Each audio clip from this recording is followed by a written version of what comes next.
buntag sa tanan.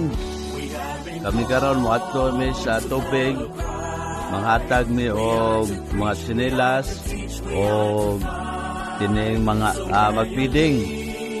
Ang among grupo mo ni karon dire gihulat pa ang uban mo ni ang amo nga waiting area dinhi para mo diretso dito sa lugar sa tubig nga mao ang mga recipients sa mga nugatag. Nya mo ni ang among mga kaubanan na dinhi mo ni mga motora bigka dito abot og kaabot ni og I hope and I pray nga safety ang biyahe makaabot nga malipayon dito nya maka-serve sa purpose.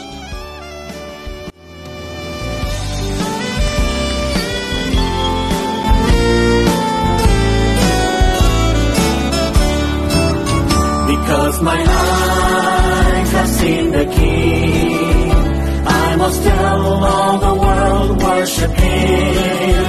In all the nations, in all the world, where He sends me, yes, I will go.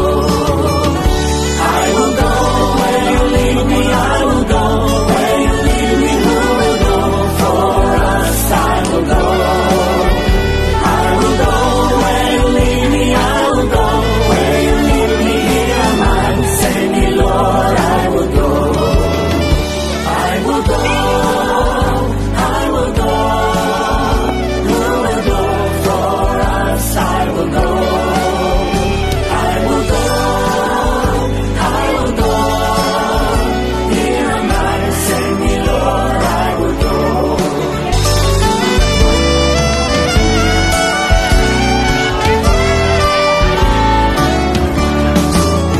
We have been. We are to preach, we are to teach, we are to fight.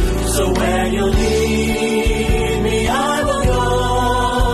Touch my lips, by Your strength I will go.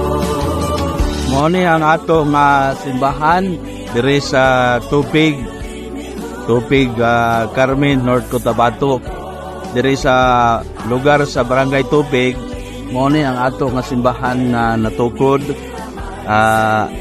Kinahanglan pa ginit siya nga mapaayo para nga mahimo nga ahinsya sa kaluwasan sa makatawhan dire sa lugar sa Barangay Tubig.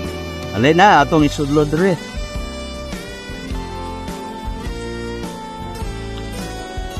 Mo ni siya ang pulpit o liguranan dito sa pulpito o mo ni ang liguranan sa mga kaigsuunan dire ito nga simbahan.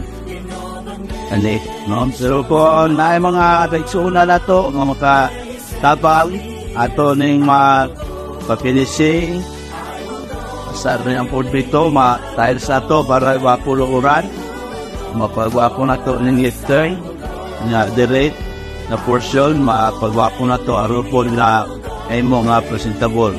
So I hope and I pray na dunay mga tigalaan na to natadogon lang kasing-kasing sa pagtabang financial sa atong iglesia dire sa Barangay Tubig, Seventh-day Adventist Church. Thank you very much.